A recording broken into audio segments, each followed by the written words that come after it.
Esiet sveicināti! Šodien man rokās ir Leica SL3.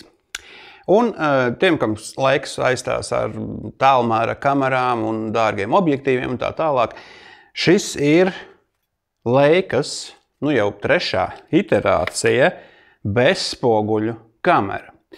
Un, lai mēs tā kā tuvāk kaut kam noskaņoties, kas mums ir līdzīgāks, Sony A7R Mark V un kaut kas no Panasonic, kaut kas no Canon, tātad absolūti moderna, jaudīga bezspoguļu kamera ar Leicas uzrakstu. Un pirms es iedziļinos tehniskos sīkumos, mums ir ļoti smuka sudrabaina podziņa, ar ko taisīt bildes. Mums ir lieli rullīši, trīs visi kopā, bez kaut kādām indikācijām, kas tas ir. Un mums aizmugurē burtiski pāris podziņas, kuras mēs varam nospiest, un priekšā mums vēl divas podziņas. Ļoti lakonisks, ļoti minimāls dizains un smags. Diezgan smags. Tātad vienā rokā šis ir, es teiktu, patīkami smags, bet pie svara es vēl atgriezīšos. Tas ir svarīgs arguments, un tā ir tāda svarīga nianse, interesanta. Tehniski mums ir 60 megapikseļu sensors, tieši tas pats, kas ir atrodams Leica M11 tālmēra kamerā, un šim sensoram tātad bija trīs režīmi, kur jūs varat 18, 36 un 60 megapikseli. Šī lieta, uzreiz teikšu, ir manā galvā dīvaina, jo, ja es nopērku kameru 60 megapikseļiem, es arī izmantošu tos 60 megapikseļus, lai es fotografētu, un tikpat dīvaina lieta, manuprāt, kamerās ir iebūvētais JPG, dažādu izmēru un tā tālāk. Ja mēs to vietu taupam, tad taupam to vietu diskā un viss kārtībā, bet šim aparātam uzlieciet 60 megapikseļus un neslēdziet ārā, fotografējiet. Kāpēc? Jo divas, trīs lietas, kāpēc. Pirmā lieta. Šodien man šeit ir 24 mm 70 Leicas objektīvs, kas ir pateicoties Baltika Optikas, kas ir Leicas izplatītāji Latvijā. Šis objektīvs ir fantastisks. Es šodien nerunāšu par objektīvu, es runāšu par kameru, bet šis objektīvs ir fantastisks asuma izšķirtspējas ziņā. Klīst runas, ka varbūt tas ir Panasonic līdzīgs objektīvs un tā tālāk, bet salīdzināt optiku tas tā nav. Es teiktu, ka tas patiešām ir Leicas objektīvs, jo tā bilde, tas attēls ir fantastisks. Tā ir fantastiska izšķirtspēja uz 60 megapikseļiem. Un tieši tāpēc es teiktu, ka vajag izmantot to sensoru uz pilnu jaudu, jo jūs dabūjat fantastiskas detaļas. Tas ir viens no jaukākajiem zoom objektīviem, ko es esmu izmantojis, goda vārds. Viņam ir jauks bokē, tas ir 2.8 objektīvs visā diapazonā, viņš ir salīdzinoši maziņš, viņš ir vieglāks par to kameru, un šis objektīvs man tik ļoti iepatikās, izņemot to, ka viņam zooms ir uz otru pusi, tas ir mazliet nepierasti, bet detaļas. Optiski fantastisks zoom objektīvs. Gribētos uzreiz, pirms es runāju par šo kameru, gribētos pafotografēt ar gaišajiem fiksiem, 50, 1.4, 85, 1.4, vai kādi ir sastopami šajā line-upā, bet gaišie objektīvi uz šīs kameras, tas būtu saldais ēdiens. Bet tiksim līdz tam, kas man tik ļoti šeit patīk. Kamera, pirmkārt, mums ir tātad 60 megapikseli, mums ir ISO līdz 100 000, kas ir ērti labi, augstie ISO ļoti labi, neskatoties uz to, ka mēs izmantojam JPG vai RAW, kas ir DNG formātā, augstie ISO fantastiski labi turās. Paši viņi, Leica saka, aprakstā, tas ir Maestro 4 procesors, kurš to tiek galā, un man arī kaut kur sajūtās ir tas attēls, tas RAWs ir līdzīgs M11 RAWam, par ko es runāju pirms brīža, video ir atrodams iepriekšējos video manos, un viss tā kopējā sajūta ir kaut kur, paņemot rokā M11 Leicu, paņemot rokā šo, ir kaut kur līdzīga tā sajūta, kaut kur līdzīgs tas, protams, detaļas, ka te ir gumijas vāciņam, gumijas klipši, kas ir ērtāk paņemam, un tās visas detaļas. Bet tā sajūta fotografiskā ir kaut kas mazliet tāds līdzīgs. Lūk, mums ir ļoti maz podziņu, mums ir ekrāns, kurš ir atlokāms tikai uz augšu vai uz apakšu. Tad nav sāniskais, kā saucās, pilnais tilta ekrāns. Tad atlokāms ekrāniņš, kas ir patīkams jaunievedums un ļoti, ļoti labas kvalitātes, fantastiski labs skatu meklētājs. 5 megapikseļi, laikam 5 miljoni pikseļu, viens no labākajiem ekrāniem, kādus esmu redzējis uz šo brīdi, fantastiskas izšķirtspējas, un man godīgi sakot, skatu meklētājs patīk labāk nekā ekrāniņš šai kamerai, jo skatoties ekrānā, viss kaut kas atspīd un tā tālāk, un godīgi sakot, es esmu pieredzis vairāk skatīties skatu meklētājā. fantastiski. Es pirms kaut kāda laika, testējot dažādas kameras, domāju, skatu meklētājiem, 2 megapikseli, ja, 2 miljonu pikseli ir pilnīgi pietiekami, var redzēt, kas tur notiek. Bet tomēr 5 fantastiska lieta. Tas ir, jums ir super televizors priekšā. Un tas ir ļoti, ļoti jauki. Kamerai augšpusē ir ekrāniņš. Un tā, kad mēs kameru ieslēdzam, kas ir īpašs stāsts, ja, kameras augšā mums ir ekrāniņš, kurā mums smuki parādās te logo, un tad ir tālāk dažādas lietas, kas ir principā līdzīgas kaut kur Fujifilm vidējā formātā, ja ekrāniņiem vajag Fujifilm XS2 kaut kur, tad ir redzēta lieta, un arī pašām laikām tintes ekrāns, tātad netēra elektrību, redzams visādos apstākļos, ļoti forša lieta, un ļoti patiesībā man pierasta lieta. Informācija šeit ir pamata ekspozīcija plus baterija, ļoti jauki, lakoniski, forši.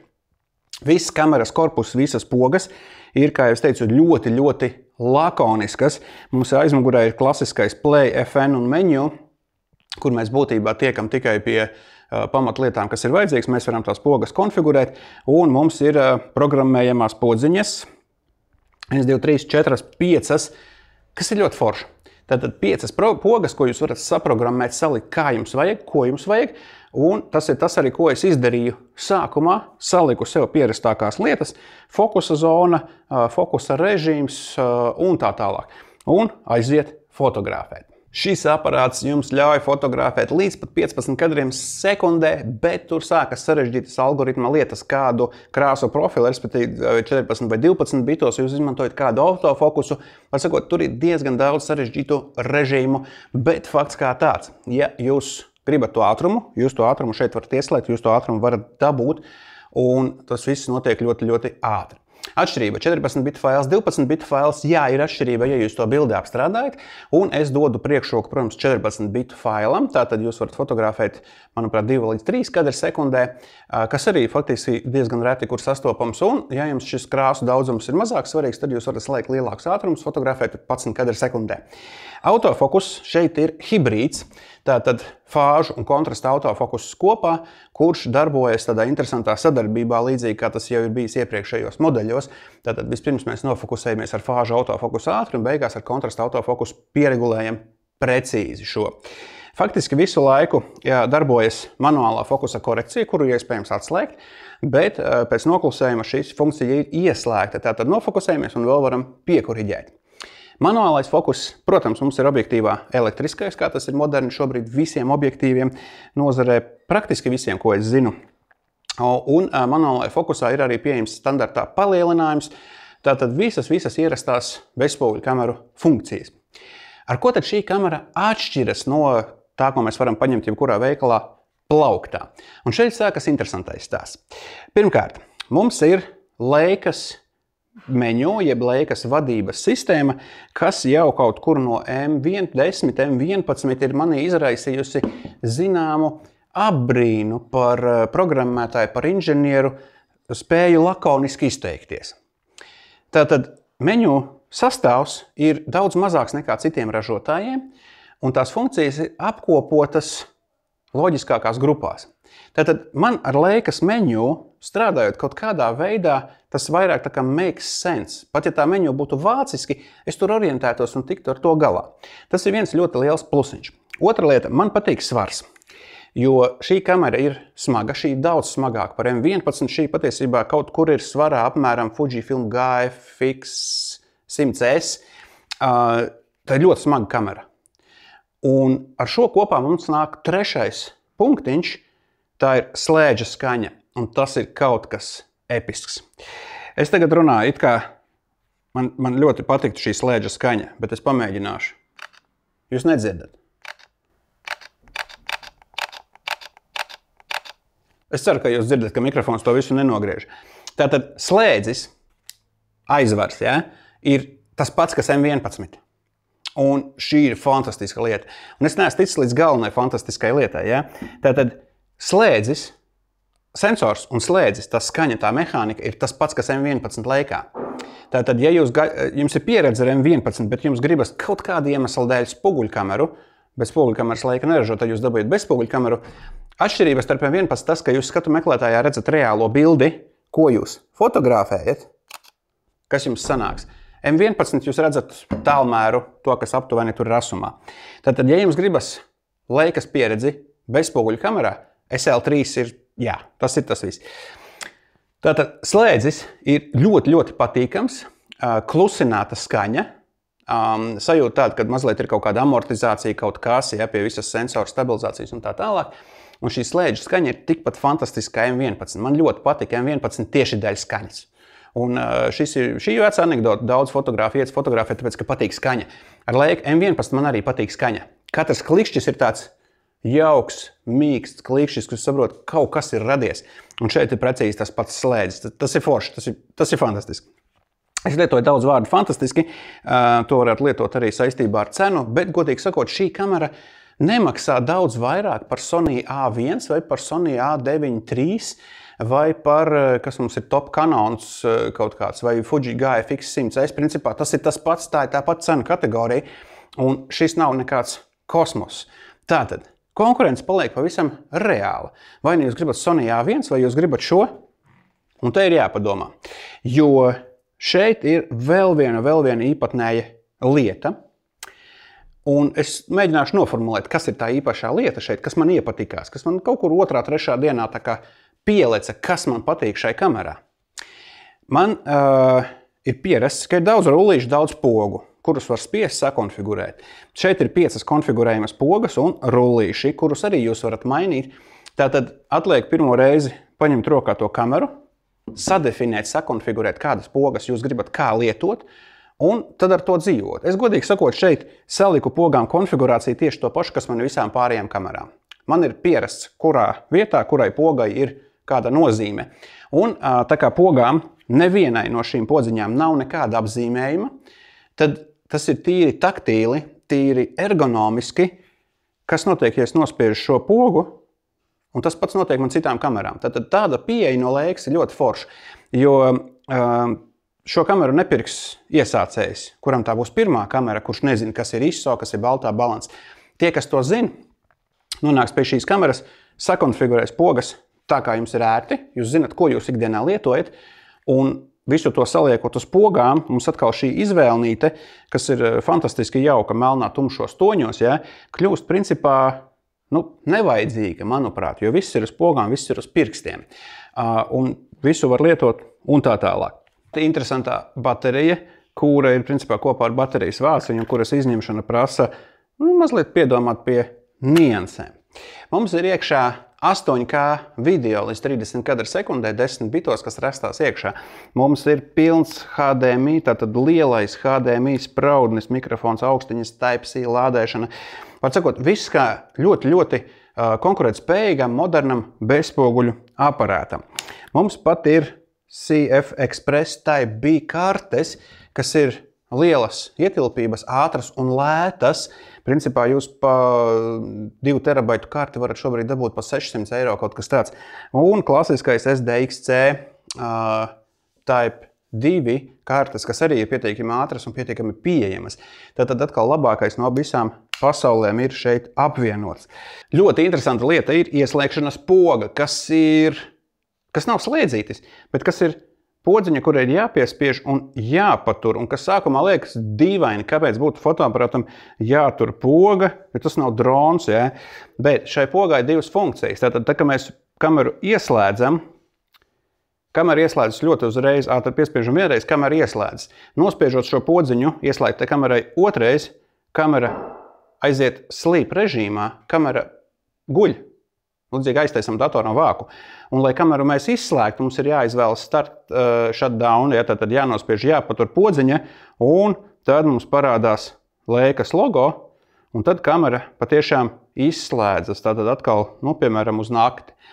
Tas ir savā ziņā baigi forši, bet atkal jāpierod, jo mēs varam iestādīt kamerai, piemēram, lai viņi iet gulēt pēc kaut kādas minūtes, bet šādā veidā mēs ar šo pogu vienkārši izslēdzam visus ekrānus, visus sensorus, visu kamera aiziet gulēt, taupa bateriju. Kāpēc tas ir svarīgi? Jo man šajā gadījumā vēl ir iepriekšējā tipa baterija, bet Leica ir izlaidusi jaunu bateriju ietilpīgāku, kuru ieliekot, tā kamera iegūst mazliet vairāk funkcijas. Un to arī menu brīdina kamera, ka šī vecākā baterija ļauj lietot nosacītas resursus un izmantojot jaudīgāk bateriju, jūs iegūstat vairāk resursus. Tātad, jebkura jaunā tehnoloģija mums ir atkarīga, mums ir prasīga uz enerģijas patēriņu. Bet mums ir Type-C barošana, tā ka mēs varam slēgt visu kaut ko klāt. Viena ļoti jauka nianse, pagriežot kameru vertikāli, ikoniņas automātiski pagriežas. Katrs tad nevis pārkārtojas pretējā pusē katram, bet vienkārši katra ikoniņa pagriežas. Un tas ir tāds atkal jauks sīkums, kas ir piedomāts. Ja tu fotografē, pagriez portreta režīmā un visas ikonas tev pārlec un smuki ir vienmēr nolasāmas. Tā kā nav nekas sarežģīts, bet prieks, ka ražotāji to ir ieviesuši. Daudzās lietās, protams, šis atgādina SL2, ko es izmēģināju pirms kaut kāda laika, kur arī ir ļoti smuks dioptrija regulējums, skatu meklētājiem, mums ir stēreo mikrofons, un mums ir daudz visādas lietas. Un kopumā es teiktu, ka šis ir M11 ar autofokusu, kas ir zaimošana, ja? Bet šī ir M11 leika ar autofokusu un skatu meklētāju. Un teikšu godīgi, man tālmēra kameras M10, M11 ļoti patīk. Man diemžēl nevienas nav, bet varbūt kādreiz dzīvē, es domāju, kādreiz es noteikti sev iegādāšos tālmēra kameru ar manuālajiem objektīviem. Tā ir fantastiska pieredze. Tas ir vienkārši, tā ir superīga pieredze. Jūs ejat un fotografējat un domājat, kas ir jāregulē manuālais fokus. Kamera bez autofokusa ir fantastiska. Šeit ir autofokus, šeit ir labs skatu meklētājs, šeit ir daudz konfigurējamas pogas, un šeit ir ļoti patīkams slēdža klikšķis. Tā kā principā jums ir M11 leika ar autofokusu un skatu meklētāju. Un tas ir savā ziņā kaut kas pilnīgi jauns, kaut kas pilnīgi, kā es teicu, zaimojošs, jo kurš gan pirktu leiku tagad ar autofokusu. Bet jā, šis ir tas apvienojums no tām abām pasaulēm, un tas strādā. Un tagad pati galvenā lieta šajā pasākumā. Protams, attēlu kvalitāte, ko es jau teicu, vismaz šim konkrētam objektīvam, fantastiski. RAWs ļoti daudz ļauj labot ēnas, tātad atgūt informāciju no ēnām. Tas ir 60 pikseļu moderns sensors, kas mums ļauj izdarīt ļoti daudz ar to attēlu.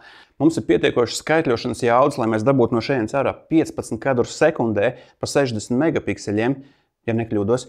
Un mums ir labs DNG, kas viegli atveras laitrumā un tā tālāk. Mums ir daudz visādas foršas lietas. Bet pati interesantākā lieta notika, es teicu, 2. 3. dienā ar šo kameru. Man ir pieredze ar leikām, man ir pieredze ar bezspoguļu, spoguļu, man ir pieredze ar visu tehniku. Un pirmo dienu es paņemu rokā šo kameru, es eju pafotografēt, es saprotu, jā, tagad man jāgroza te ir diafragma kamera, es pierodu pie tiem ruļļiem, kamera es sakonfigurēju, es eju un fotografēju, un tad es domāju, nu jā, bet kur? Kas tad ir tas? Kas tad ir tas?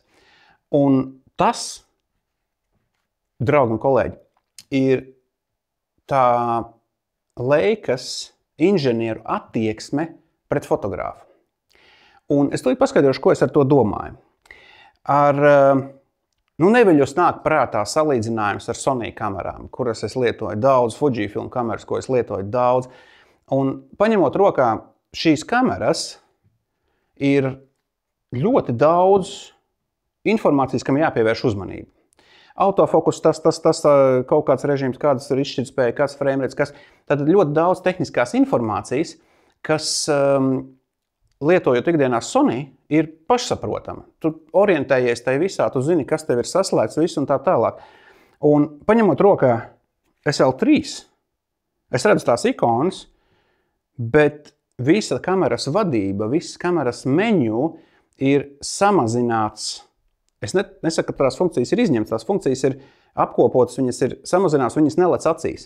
Tātad tai brīdī, kad tu paņem šito aparātu un ej fotografēt, tev no ekrāna pazūd visas ikonas, tiklīdz nospied slēdža podziņu līdz pusē, fokusējoties, pazūd visas ikonas, tev ir tīrs ekrāns un tev rādās apakšā ISO, diafragma un slēdža laiks. Un tad ir fantastisks klikšķis, un tu esi uzņēmis fotoattēlu. Un šī ir tā pieredze, kas ir līdzīga M11, M10, jebkurai leikai, jebkuram tālmēram, ka viss liekais ir paņemts no tā fotografēšanas brīža. Un šī lieta man piešķīlās kaut kādā otrajā dienā, kad es ar to kameru pastaigāju, pabildēju visu kaut ko, ja? Puķītes, reportāžu, vienalga ko. Un tas fotografēšanas brīdis šeit ir uztaisīts ļoti, ļoti līdzīgs M11 pieredzei, tātad klasiskā tālmēra pieredzei. Un varbūt pat es teiktu līdzīgs filmu kameras pieredzei, jo tajā brīdī, kad tu spied līdz pusē, tad tu fokusējies. Man fantastiski patīk tas, ka no ekrāna tiešām tiek novākts viss. Un tajā brīdī tu domā par kompozīciju, tu domā par to kadru, tu domā par to, ko tu dari, un tu domā par to, kāpēc tu vispār fotografē. Vai pareizāk sakot, tu nedomā par to. Tu esi šeit, tajā brīdī, kā teica Bressons, ja? Vai Roberts Kapa, vai viens no viņiem teica, tu esi šeit, ja? Un tu fotografē. Un tas ir tāds awareness un mindfulness un visi šie vārdi, ko citi fotoaparāti, es tagad ļoti godīgs esmu pret sevi un pret citiem, ko citi fotoaparāti man spēja sagādāt šo fotografēšanas pieredzi, bet paņemot rokā SL3, man momentā ir atpakaļ šī M10, M11 Leikas pēcgarša, staigāt pa mežu ar tālmēru, ar labu objektīvu, un katrs šis klikšķis rada kaut kādu attēlu, un tu negribi tērēt tos klikšķus, tu gribi viņus taupīt, tu gribi to slēdzi spiest tajā brīdī, kad tu esi atradis kaut ko labu, ja? Kad tu esi atradis kaut ko interesantu, un tā skaņa tev apliecina to, ka tu esi radījis kaut kādu darbu. Varbūt es tagad pārspīlēju, varbūt es mazliet pat daudz improvizēju, bet tas ir tas, kā es šo kameru uztveru un kā es to spēju pastāstīt, kas te ir tas īpašais. Jo tehniskā specifikācija mēs te varam likt kameras rindā un salīdzināt, kas ir kas un ko tā kamera spēj iedot, bet tas fotografēšanas pieredze ir tas īpašais, ar ko es esmu saskāries tikai ar Leikas kamerām. Godīgi. Neviena filmiņa kamera, neviens digitālais, neviens vidējais formāts man nav radījis šo sajūtu, ka tajā brīdī, kad tu nospiedi pogu, tu esi īpašs, ja tu esi kaut ko radījis. Jā, tu esi radījis 70 megapikseļu fantastisku izšķirtspēju attēlu, tu esi trāpījis fokusu visticamāk, jo te ir autofokus, bet tur ir apakšā tā sajūta. Un citiem vārdiem es, man liekas, nemāku izstāstīt, kas ir tas, tā ir pieredze, tā ir sajūta, tas ir tas pat ne lietotāja pieredze, tā ir tas fotografēšanas procesa sajūta. Spriediet paši, paņemiet, izmēģiniet šo kameru.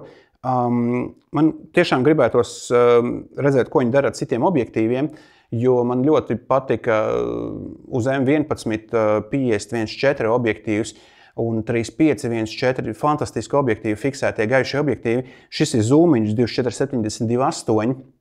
Man gribētos redzēt šo bildi, bet es pieļauju, ka tas ir kaut kas līdzīgs ar gaišajiem fiksiem, sajust to skatu meklētāju, 5 miljonu skatu meklētāju, kopā ar kaut kādu fiksētu objektīvu, jo 70 mm 2.8 ir forši. Ja, tas zūmiņš ir forši, bet gribās to fiksu saprast, kā viņš uzvedas. Un tas ir tīri tāda fotogrāfiska vēlme pamēģināt vēl un iet pafotografēt vēl. Un, jā, kaut kādā brīdī ar šo kameru atkal ir tā sajūsma, ka tu staigā kaut kur, meklē, ieraugi kaut kādu štrumtiņu, nofotografē un saprot, ka tas ir kaut kas, ja, tas ir interesants. Un tas, es domāju, objektīva nopelns, jo šis objektīvs patiešām ir fantastisks. Es godīgi sakot, nezinu, cik tas objektīvs maksā, man ir jāpameklē, jo es nepievērsu uzmanību tam objektīvam, es fokusējos uz to kameru, bet šis mazais, kompaktais 24-70, 2.8 ļoti jauks. Es nezinu, ko viņš man atgādina, viņš man mazliet kaut kur Zeisu varbūt atgādina kaut kādos variantos, bet viņš ir patiešām mazs, viņš ir patiešām pārdomāts, viņš ir patiešām kvalitatīvs tas objektīvs. Bet, kā es teicu, galvenais stāsts ir par kameru. Varētu teikt cena, bet nē, es neteikšu cenu pie mīnusiem, jo šī kamera maksā, kā es teicu, tikpat kā Sony A1 vai Canon R... Kas ir labākais Canons? Neviens nezinu. Vai Fujifilm GFX, attiecīgi, tā nav tā baigā problēma, tas ir tas cenu līmenis, jūs maksājat par kvalitāti. Baterija, jā, šī kamera tērē bateriju, bet tāpēc, ka man ir vēl vecā modeļa baterija iekšā, un ja būtu jaunā Type 6 baterija, tad principā tiek solīts, ka tur tās rezerves ir vairāk, un tas vairs nav tā kā, tas nav nekāds, tā nav problēma. Jo baterijas prasības pret bateriju lielas, 70 megapikseļu sensors, 5 miljonu skatu meklētājs, tie ir ekrāni, kas tērē elektrību, tas ir procesors, kas tērē elektrību, un attiecīgi šī kamera ir diezgan prasība uz to elektrību. Tas jārēķinās, tas jāņem vērā. Bet tā tas ir visiem bezspoguļiem, un tā ir mūsdienu tāda ikdiena, tā ir mūsdienu realitāte. Man ļoti patika lakoniskais dizains. Šeit ir apakšā panelīts, kur var pielikt bateriju gripu, 2 baterijām papildus rokturi, bet godīgi tad šis komplekts paliek vēl smagāks, un šo padarīt vēl smagāku, man liekas, ka nevajag. Šis ir labi. Vīriešu rokai ļoti patīkams grips, ļoti labs, un par rokai tieši apakšā ir konfigurējumās podziņas, kas ir superīgi. Man patīk smagas kameras, jo ir maza slēdžu vibrācija, un, kā jūs teicu, slēdzis arī ir amortizēts. Tātad šīs vibrācijas, šis fotografēšanas brīdis ir ļoti, ļoti stabils, jo mums ir sensora stabilizācija, mums ir smaga kamera. Attiecīgi, viņi turās ļoti labi, izplūduši kadri principā netiek novēroti, ja vien jūsu objekts neskaida apkārt un tā tālāk. Mazliet jāpierod ir pie šiem rullīšiem. 2, ko viņi dara, tie atrodas virspusē. Man personīgi ļoti patīk Nikon variants, kad viens rullis ir uz īkšķi, viens uz rādītāju pirkstu zem slēdžu pogas. Šis ir virs slēdžu pogas, tātad viņš ir mazliet grūtāk aizsniedzams, bet galvenais rullīts mums ir aizmugurējais, ar ko mēs regulējam visu, kas mums ir nepieciešams. Kopumā, ja SL1 un SL2 bija kaut kas dīvains, kaut kas nost no tā bija Leica, bet tas bija kaut kas man tajā brīdī nesaprotams, tad SL3 nonāk ļoti, ļoti tuvu tām tehnoloģijām, kas ir M11, un faktiski tā ir tā pati kamera ar L bajoneti, ar tātad Leicas un Panasonic objektīvus jūs varat izmantot starp citu. Ja? Tātad visus L-mount objektīvus, kas ir Panasonic klāstā, jūs varat likt šeit. Un otrādi, un tas arī ir patiesībā diezgan fantastisks lieta, jo tas objektīvu klāsts ir liels. Un tātad M11 ar L bajoneti plus skatu meklētājs ļoti labs, nepārprotēt, tiešām labs, un autofokus. Arī ļoti labs hibrīda autofokus. Un šai brīdī man liekas, ka ir visā tehnoloģija attīstības tādā posmā ir vērts paskatīties uz šo, ja jums kādreiz ir interesējis M10, M11, kas tad ir digitālā Leica. Ja jums tas ir interesējis, tad ir vērts paskatīties uz šo, jo ja jūs, līdzīgi kā es ar savu redzi, es netieku galā ar tālmēra šo asuma regulēšanu, man tas ir grūti. Un es esmu pieredzējis pie autofokus, varbūt es esmu slings, bet man manuālais fokus jebkādā izpildījumā ir mazliet apgrūtinoši. Man ir hroniski -3, ja, un ar brillēm tas ir pavisam neiespējami, ar kontaktlēcām tas ir tā kā reāli, bet tas ir grūti. Un tas varbūt ir viena no lietām, kas man ir atturējis no M sistēmas, ka man tas fokus ļoti sāpīgs pasākums. Šis ir M11 ar autofokus, un es varu fotografēt pilnīgi mierīgi ar brillēm, jo tas skatu meklētājs ir liels, un es redzu. Ja? Tā ka tas ir tāds, manā skalā tas ir viens no tādiem atsvariem, kas var to pārsvaru par labu šim. Un, godīgi sakot, man ļoti interesē, kas būs SL4, kas būs tālāk, kas būs M12 Leica, kur ies šīs tehnoloģijas, kur ies šis inženieru, jeb craftsmanship, jeb kā tas ir amatniecība, šis dizains, šī visa ideja, un manuprāt, jo vairāk M sērija ies kopā ar SL sēriju blakus tehnoloģiju ziņā, jo tas būs lietotājiem interesantāk, foršāk un tā tālāk. Protams, ka šeit mēs varam uzlikt L-mount adapteri uz M, tātad likt tālmēra kameras objektīvus uz šī virsū, jo šī bezspoguļu kamera, un jūs varat fotografēt arī ar to Leicas M optiku, kas jums jau ir somā, ja jūs esat M lietotājs, bet ar skatu meklētāju elektronisku, kas ir šai gadījumā redzēja patiešām labāks un vieglāks. Tātad šī ir, es teiktu, tāda varbūt loģiska inovācija, kurai bija jānonāk vienā brīdī pie mums, bet šobrīd tas ir nonācis.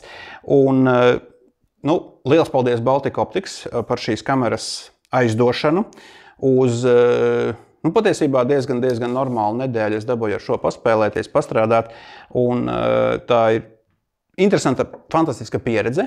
Tas ir ļoti tāds, tas ir piedzīvojums. Leica vienmēr ir piedzīvojums, gan M10, gan M11, gan filmiņa Leica. Tas vienmēr man ir piedzīvojums, jo tas patiešām ir tāds tehniskas kvalitātes aparāts. Tas ir ļoti pārdomāts dizains, tas ir ļoti pārdomāts meņu, visas izvēles, viss ir ļoti, ļoti pārdomāts, izdomāts, entās reizes izmēģināts un tā tālāk. Un tas tā ir jauka pieredze, saprotiet, tehnoloģiskā ziņā. Bet šajā gadījumā galvenā pieredze ir tas, ko es teicu pirms brīža, šis fotogrāfijas procesa brīdis, šis fotogrāfijas procesa, šis process pats par sevi, kā tiek samazināts visi traucēkļi, viss, kas novērš uzmanību uz to brīdi, kad jūs fotografējat, un viss tā kamera, visas pogas, viss meņu ir orientēts uz to, ka galvenais ir tas fotografēšanas brīdis, nevis tas brīdis, kad jūs esat meņu un kaut ko regulējat. Un tas ir mans galīgais slēdziens. Ir moderna kamera, moderna bezspoguļa kamera, jaudīga moderna bezspoguļa kamera ar šiem Leicas M sistēmas tādiem vaibiem, kā tagad saka, ja, jeb ar sajūtām. Un, kopumā, lai arī šis uzraksts Leica ir tāds ļoti, ļoti bīstami liels, tā ir Leica, un tas ir faktiski, tā ir jauna pieredze Leica sistēmā. Šādā veidā. Ņemiet par labu, ja jums ir iespēja izmēģināt šo kameru, noteikti pamēģiniet, pat ja jūs nepirksiet, noteikti izmēģiniet iespēju kādā izstādē, kādā šovā, kaut kur izmēģināt šo kameru, jo tā ir ļoti jauka, tā ir ļoti kvalitatīva, jauka fotografēšanas pieredze. Uz tikšanos!